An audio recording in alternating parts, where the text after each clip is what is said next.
I heard it through a gap in the coats.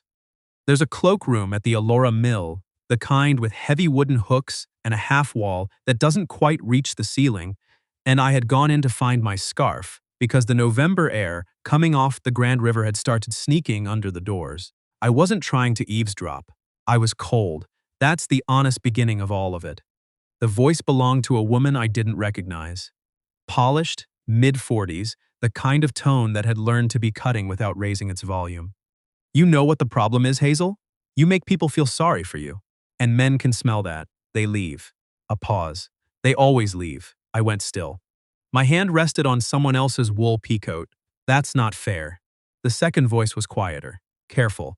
Not broken, but careful. The way you talk when you've learned that the wrong word gives ammunition to the wrong people. I'm not trying to be fair. I'm trying to save you from embarrassing yourself tonight. I stood there for a second too long. Then I found scarf, and I left the cloakroom, and I told myself it was none of my business. I was 31 years old, a structural engineer who worked long hours and kept an apartment in Guelph that I had owned for 4 years and still hadn't hung anything on the walls of. I did not insert myself into strangers' conversations at fundraising dinners. I ate the salmon, made useful small talk about the Hanlon Expressway redesign, and drove home by 10.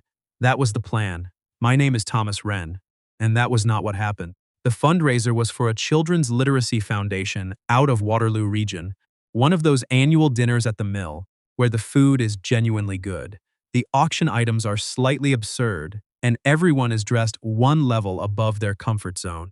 I was there because my company had bought a table, and 2 of my colleagues had canceled last minute. So I found myself eating poached pear salad across from an accountant named Brent, who wanted to talk about the federal carbon tax for 45 consecutive minutes. I was not, in other words, having a revelatory evening. I saw her for the first time when I stepped away from the table. She was standing near the fireplace at the far end of the room, holding a glass of white wine she wasn't drinking. Dark green dress. Not the flashy kind, the kind that looks like a person chose it because they actually liked it. Her hair was dark and loose, and she had the posture of someone who had arrived determined to be fine and was currently revising that estimate. The woman from the cloakroom, tall, silver earrings, smile like a letter of intent, had materialized at her elbow. She was talking again. I couldn't hear the words from across the room, but I recognized the body language, the way the woman in green had gone still. Not frightened, just very, very tired of this particular thing happening. I had met her before, twice. Her name was Hazel Morrow, and she ran a community literacy program based out of Cambridge. We'd both been on the periphery of the same grant committee the previous spring. She had once told me, very calmly, that my estimate for a proposed community center renovation was optimistic to the point of fiction, in front of 3 other people, and then privately emailed me a reference to an Ottawa project that had faced similar structural constraints. I had liked her for both things immediately. I had thought about her occasionally since then, not in any grand way. Just, she'd surface sometimes. The way specific people do when you're reading something interesting and think, she'd probably have opinions about this. The woman with the silver earrings leaned closer. Hazel's shoulders dropped half an inch. Not much. Enough. Something moved in my chest that had no architectural justification. I set down my wine. I walked across the room. I should be honest, I am not a man who makes scenes. I parallel park carefully. I read condo board minutes voluntarily. But there are moments when the polite choice is also the coward's choice, and I have learned, mostly from watching my father be too careful for too long, that those moments have a cost. Hazel saw me coming when I was still several feet away. Her eyes widened slightly, and for one clear second I saw the expression of a woman who was bracing herself for something additional to go wrong. That almost stopped me. Then something in her face reset. Not hope, exactly, just a kind of wary readiness. Like she'd decided to see what happened next. Hazel, I said. The woman with the silver earrings, I would learn later her name was Renee, a distant cousin, turned with a bright, adjusted smile. Oh, do you 2 know each other? I didn't look at her. I was hoping you'd let me steal you for a minute. There's someone near the auction table asking about the Cambridge program. I thought you'd want to hear it directly. It was not entirely a lie. There had been a man near the silent auction who'd mentioned Waterloo literacy initiatives in passing. I was extrapolating generously. Hazel, to her credit, understood exactly what I was doing and chose to let me do it. Of course, she said. Excuse me, Renee. We walked toward the auction table. There was, in fact, no one waiting there for her. Hazel stopped in front of a framed print of the Elora Gorge and said, quietly and without looking at me, "Thank you." I may have invented the specifics. I gathered. Was I too obvious? She glanced sideways at me.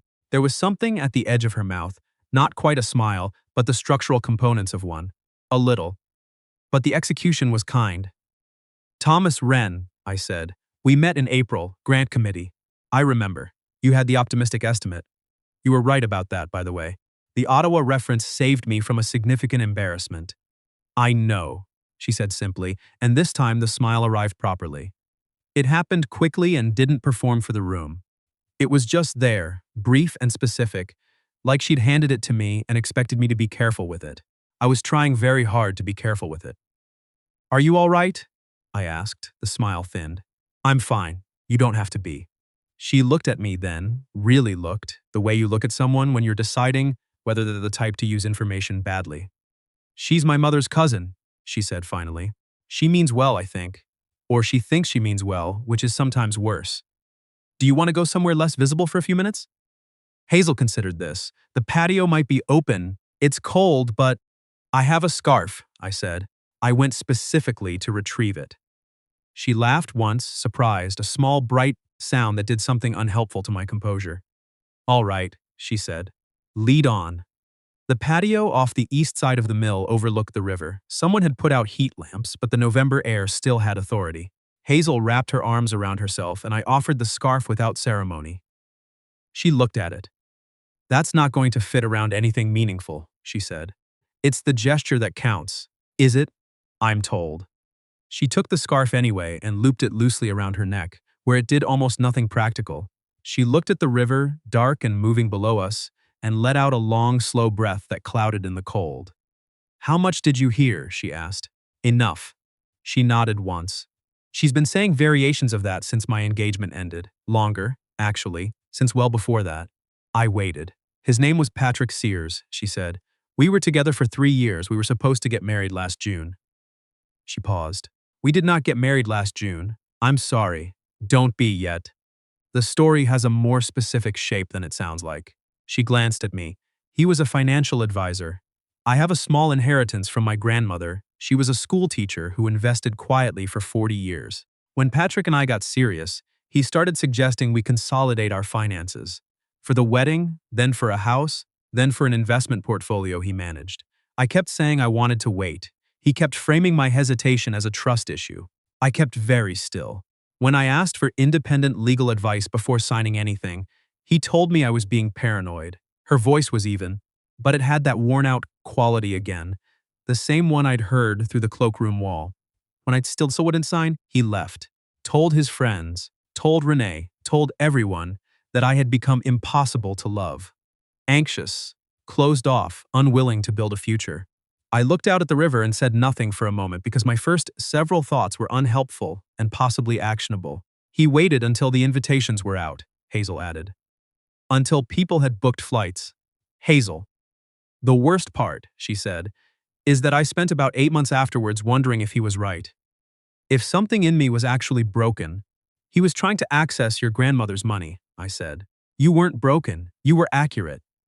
She turned to look at me.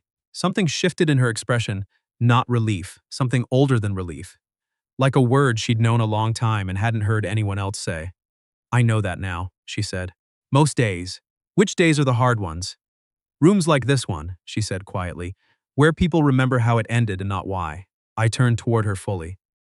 The heat lamp nearby did modest, honest work. Hazel had her arms around herself and my completely inadequate scarf around her neck, and was looking at me with the careful attention of someone who'd learned that sincerity could be a performance. Can I ask you something? I said. Yes. The grant committee meeting in April, after. You sent me that email. The Ottawa reference, yes. You didn't have to do that. You'd already made your point publicly. A pause. I know. Why did you? Hazel looked down at the railing. Because you seemed like someone who would actually read it, she said finally. And because pointing out that someone is wrong in front of people is useful. Helping them fix it quietly is. I don't know. It felt more worth doing. I looked at her for a moment longer than I should have. I've been finding excuses to be near the sign-in table at every foundation event since April, I said. Hazel went very still, then slowly, I noticed. You did? You reorganized the name tags once, alphabetically. No one asked you to. That was efficiency. Thomas. All right. That was also an excuse to stand there for 12 minutes. She laughed again, and this time it didn't disappear as fast. It stayed long enough that she had to look away, and when she looked back there was something warmer in her face, more open, the way a room looks when someone finally raises a blind. It's cold, she said. Yes, we should probably go back in. Probably, I agreed. Neither of us moved. Then she said, Is there still salmon? I believe so. Then let's go back in, she said, and you can sit across from me, and we can both pretend we came out here for the fresh air. I did come out here for fresh air, I said, and a scarf, and yet, I agreed. We went back inside. Hazel found a seat at the end of my table. Brent, the accountant, had migrated towards someone more receptive to carbon tax discussion, and for the next hour we talked about things that had nothing to do with Patrick Sears, or Renee, or the Grant River November cold.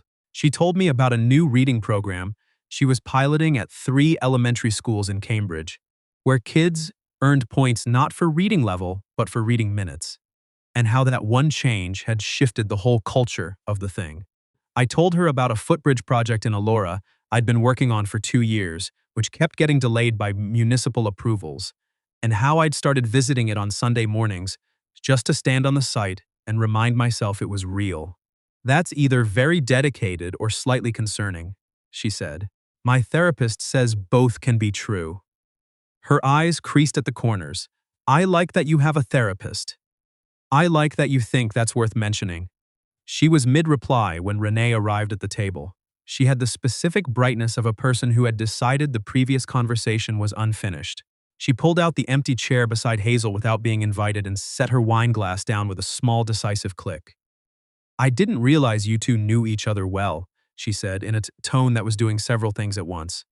We're colleagues, Hazel said. Of a sort, I added. Renee's smile measured me briefly. Thomas, was it?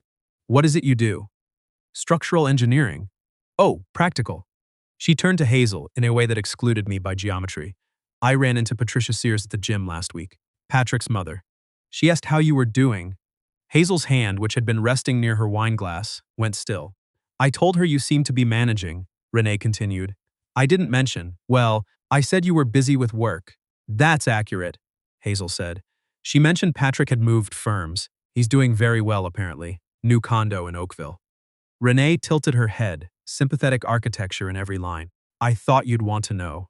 I watched Hazel's face do something quiet and controlled that took considerable effort, she said. That's kind of you, Renee, in a voice that gave nothing. Renee turned to me then. They were such a lovely couple. The wedding would have been beautiful. A small pause. It's difficult, isn't it? Starting over at a certain point. What point is that? I asked. Renee blinked. Well, Hazel's 33. The window for. I'm asking what point you mean, I said pleasantly. Because I'm 31 and I don't feel like anything is closing. I'm curious what information you have that I don't. Brent, 2 seats down, looked up from his plate. Renee's smile recalibrated. I know what you meant, I said. I just don't think it's true. A silence followed that was not entirely comfortable. Hazel had gone very still beside me. Not rigid, still in the way of someone who has just heard a sound they weren't expecting and hasn't decided yet what it means. Renee recovered with the smoothness of long practice. Of course! Well, I should find the merit table. Lovely to meet you, Thomas.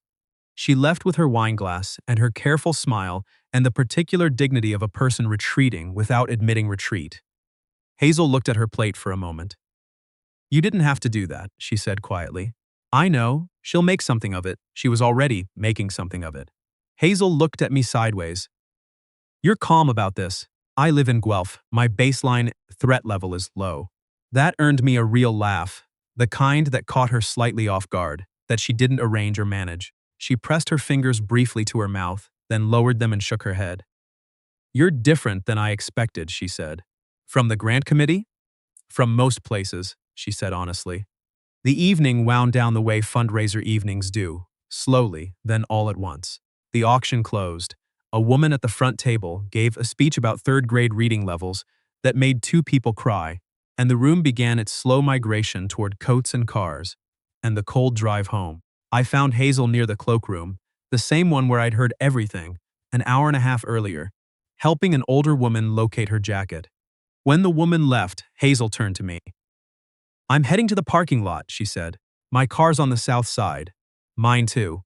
We walked out together into the full November dark, our breath fogging ahead of us, gravel crunching underfoot. At the fork in the path where the lot split, she stopped. "This is me," she said, gesturing left. "Mine's the same way, actually." "Of course it is. I could take the long route if it's more ridiculous." She started walking and I fell into step beside her. At her car, a sensible gray Subaru with a Cambridge Literacy Program sticker on the back window, she stopped and turned toward me. The parking lot light caught the gold in her earrings. My scarf was still around her neck. "Your scarf," she said, starting to unwind it. "Keep it until you're warmer." She paused. "Thomas, I'll want it back at some point." That's a natural opening for a follow-up conversation. Hazel looked at me for a long moment, long enough that I became aware of several things simultaneously. The quiet of the lot, the distance between us, the specific quality of her attention. "What are you doing next Saturday?" she said. I had not expected her to say that first. I had a whole careful sequence planned, and she simply walked around it. "Nothing confirmed," I said. "There's a reading event at the Cambridge Library. My program is running it. It's not glamorous. It's children and their families and a lot of construction paper decorations." She paused. "But you mentioned you wanted to know more about the Reading Minutes program, and I thought, if you're genuinely interested and not just being polite." "I'm not polite," I said. "Ask Brent. I spoke to him for 3 minutes this evening." Her mouth curved. "Next Saturday. 11 a.m. I'll be there," I said. She unlocked her car, then looked back at me once. "And Thomas? Yes? The estimate you revised after my email, the one for the community center." A small pause. "I heard the project got approved." "It did. Last month." "Good," she said simply, and she got in the car and drove away. And I stood in the parking lot in the cold with no scarf and a feeling in my chest that was equal parts terrifying and entirely specific. I drove home on the 6 with the radio off. I thought about the footbridge I visited on Sunday mornings. I thought about the way Hazel had said most days when I asked which days were hard. I thought about how she'd sent that email in April, not because she had to, but because she thought I'd actually use it. I thought about the cloakroom and what had been said through that wall, and how wrong it was. Not melodramatically wrong, just precisely, measurably wrong, the way a structural calculation is wrong. You could show your work. When I got home, I poured a glass of water and stood in my kitchen, looking at the one bare wall I kept meaning to do something about. Then I went to bed and lay there for a while with my eyes open, not thinking about anything in particular, except that the evening had not gone the way I'd planned. And that I was very glad about that. Saturday was gray and cold the way only a Cambridge November can be. Low flat sky, a hint of ice in the air that hadn't committed yet. I arrived at the library on Dunbar Road at 10:55 and found the children's section transformed. Paper, snowflakes. A banner that read "Every minute counts," small round tables with timers on them, and approximately 40 children who seemed to be operating on a frequency I couldn't fully process. Hazel was in the middle of it. She was crouched beside a girl of about 7 who was staring at a timer with magnificent intensity, whispering something that made the girl nod and pick up her book again. Hazel was wearing a dark blue sweater and no formal armor at all, and she looked more at ease than she had at the mill, by a considerable margin. She saw me arrive and gave a small nod that meant, "You're here, good. I'll be a minute." I found a chair slightly out of the way and watched for a while. 2 teenage volunteers managed the timers. A father near the window was reading alongside his son, with the particular concentration of someone who might be getting as much out of it as the kid. An older woman, white-haired and precise, moved between tables with a clipboard, noting things down. "That's Mrs. O.C.," Hazel said, arriving beside me with a cup of coffee she pressed into my hands without asking. "She runs the volunteer program. She's interviewed 7 prime ministers, in infancy or professionally, both." Hazel glanced at me sideways. "You came." I said I would. People say things. "I'm a structural engineer," I said. "I don't design things that fall down." She looked at me for a moment, then shook her head slightly in a way that might have meant you're something, and might have meant stop that, and possibly both. We spent the next 2 hours in the kind of easy interrupt conversation that can only happen in the middle of something else. A question started and finished between helping a kid reset a timer. A thought returned to 20 minutes later. She told me about her grandmother, Margaret Morrow, who had taught adult literacy in a church hall in Brantford for 22 years, with no formal credential, and a photocopier she'd bought with her own pension. I told her about my grandfather, who had been a carpenter, and who had taught me that the difference between a good structure and a great one was almost always the joints, the places where things connected. You learned engineering from a carpenter, she said. I learned it from watching him. The degree came later. My grandmother would have liked that story, she said. Toward the end, Mrs. Osei appeared at my elbow with the exactness of a woman who has somewhere to be. Thomas, she said. Hazel told me what you said to that woman at the fundraiser. I glanced at Hazel, who appeared to be studying her coffee cup. Word travels, I said. She also told me about your footbridge. Mrs. Osei looked at me with the unhurried assessment of someone who has spoken to 7 prime ministers. The Elora one. It's been delayed, I said. Most good things are. She handed me a card from the clipboard. Our building is 40 years old, and the accessible entrance is a disgrace. If you ever want to do something useful with a Sunday morning. She left before I could answer. Hazel turned to me. I may have mentioned the footbridge. You mentioned the footbridge. Mrs. Osei collects useful people. Am I useful? Hazel looked at me clearly and said, yes, but that's not why I invited you.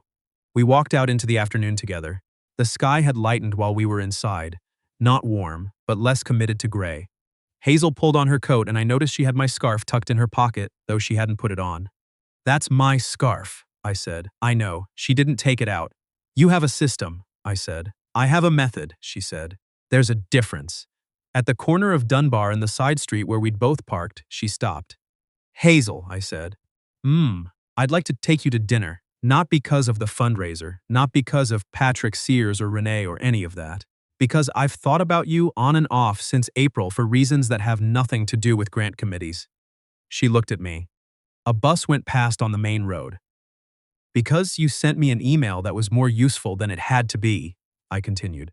Because you run a program that counts minutes instead of levels, and that's changed how I think about at least 3 things that aren't reading.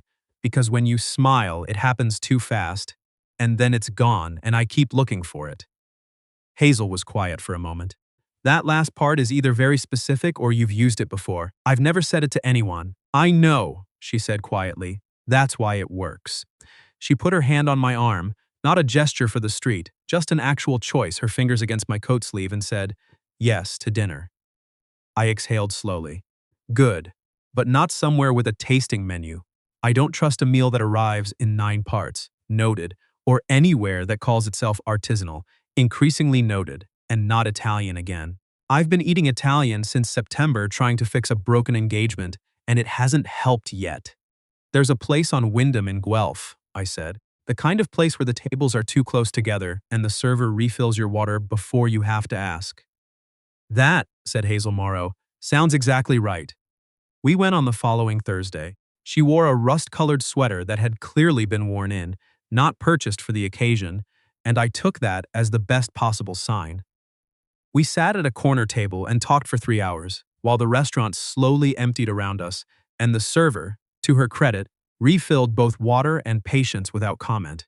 She told me that her grandmother had left her enough to properly expand the reading program to 5 more schools, which was what she was actually planning to do with it. She said she'd been ashamed after Patrick left, not of refusing, but of how close she'd come to saying yes. I told her that my apartment had bare walls because I had moved in during a period when I wasn't sure I'd stay, and that I hadn't updated the assessment. Are you staying? She asked. Yes, I said. I think I've been staying for about 2 years and didn't notice. She reached across the table, not all the way, just enough to offer. I met her there. Her fingers settled over mine between the breadbasket and the water glasses, and neither of us made a production of it. I'm out of practice, she said. At what? Trusting the obvious thing. What's the obvious thing? She looked at me steadily. That this is not complicated, that you are not complicated, that I've been treating everything like it has a catch, because the last thing that looked simple had a very specific catch. There's no catch, I said. I know, she said. I keep checking, and there isn't one. And that's the part I'm still getting used to. I walked her to her car. We stood on the sidewalk on Wyndham with the cold air between us and the warm restaurant light falling through the window behind us. I had my hand in my coat pocket, and she had my scarf. Still, somehow, and we both knew what was going to happen next and were taking a moment with it anyway. She reached up and straightened my collar, which did not need straightening. I do that when I'm nervous, she said. I know. How do you know? You did it at the library. When Mrs. Osei walked away, she dropped her hand and looked at me with something that was not quite exasperation. You notice things? Occupational hazard. I'm paid to catch what other people miss. Thomas. There was my name in her voice with different weight than usual. Less assessment. More arrival. I took a breath. May I? She didn't hesitate. She stepped forward and kissed me first, brief, certain. Her hand at the collar she'd just straightened. And I stood on Wyndham Street on a Thursday night in November being kissed by a woman who sent useful emails and counted reading minutes, and had taken my scarf and not given it back. And I understood very specifically that I was in some form of moderate to significant trouble. When she stepped back, her eyes were bright. Well, she said. Yes, I said. I had nothing more articulate to offer. I should go. Okay. She did not immediately go. Next Saturday, she said. Mrs. Osei's library building. I told her I knew someone. You told her. She'll be formal about it. Bring good questions. I'll bring a notepad. She'll appreciate that. Hazel finally stepped back, fully. Good night, Thomas Wren. Night, Hazel. I watched her drive away. My phone was in my pocket, silent. The street was quiet. I stood there for an unreasonably long time, not thinking about anything except that I had, without particularly planning to, become someone who drove to Cambridge on Saturdays for children's reading events, and that this seemed like exactly the right direction for things to go. 3 weeks later, I hung something on the wall. It was a small framed drawing, a footbridge sketch I'd made early in the Alora project, when the thing was still mostly imaginary. I'd found it in a folder under my desk during a clear out. Hazel was sitting on my couch with a book when I did it, and she looked up at the sound of the hammer. The footbridge? She asked. Yeah. She looked at it for a moment. It's good. It's rough. The real one will be better. I know, she said, but this one is why you kept going. I looked at the sketch on the wall, then at her, and thought that was one of the more accurate things anyone had said to me in recent memory. Renee called Hazel twice that month. Both times Hazel answered briefly, said she was well, and ended the call without drama. On the second call, she mentioned she was seeing someone, and when Renee asked whether that was wise, Hazel said, I didn't ask, and hung up. She told me about it that evening. We were making dinner in my kitchen. She'd brought the groceries because she didn't trust my vegetable situation, which was fair, and she said it the way you say something that doesn't require a large response. I didn't ask, she said again, tasting the sauce, frowning slightly, adding something. No, I said. I used to, she said. Ask whether things were wise. Ask whether I was doing it right. Ask whether I was the problem. And now? She tasted the sauce again, nodded slightly, and handed me the spoon. Now I'm making dinner with someone who hangs drawings on walls and visits footbridges on Sunday mornings, and it feels very straightforward. That's the most straightforward description of me I've received. She smiled. I'll workshop it. Patrick called once. A Monday evening in early December. Hazel saw the name and set the phone face down on the counter for a moment, then looked at me. I looked at her. She picked the phone back up, declined the call, and opened a blocking function that I had not known her phone had but which she navigated without searching. There, she said. There, I agreed. She leaned against the counter and looked out the window at the December dark. He told people I was unstable, she said. He told Renee. He told his mother. He told anyone who'd listen. I know. I kept thinking if I just explained it clearly enough, they'd understand. She paused. But I wasn't the one who needed explaining. I crossed the kitchen and stood beside her. She leaned her head against my shoulder, and we looked out at the December dark together. For a minute, the radiator ticking, the city doing its quiet work outside. You're not the one who needed explaining, I said. She exhaled. I know that now. Most days, she was quiet for a moment. Most days, she said, and then, differently, more days than before. Sometime in January, I finished the footbridge assessment. The municipal approval came through in February, a fact I discovered on a Tuesday afternoon, and immediately texted Hazel before I texted my project lead. She sent back 3 words. I knew it. I drove to the site that Sunday morning, the way I had every Sunday for 2 years. But this time, Hazel came with me. We stood on the riverbank in the February cold, the Grand half-frozen below, and I showed her where the supports would go, where the deck would be, the sight lines I'd been trying to protect. She listened the way she listened, actually letting the words land, not waiting for her turn. When it's done, she said, will you still come on Sunday mornings? Probably, I said. I'll need something to visit. She looked at me sideways. That's either very dedicated or slightly concerning. Your therapist and mine might agree. She took my hand, which she had started doing without announcement, and we looked at the river together. I spent a long time being afraid of rooms, she said eventually. Rooms full of people who remembered the wrong version of things. And now? She turned toward me. The February light was flat and pale and honest, nothing like chandelier light, nothing like a fundraiser on the Grand. She looked exactly like herself. Now, she said, I'm more interested in which rooms I choose to walk into. I looked at her for a moment, this woman who counted reading minutes and blocked phone numbers without hesitation and had taken my scarf and never given it back. And I thought that was true of both of us. Come on, she said, squeezing my hand. I'm buying you breakfast.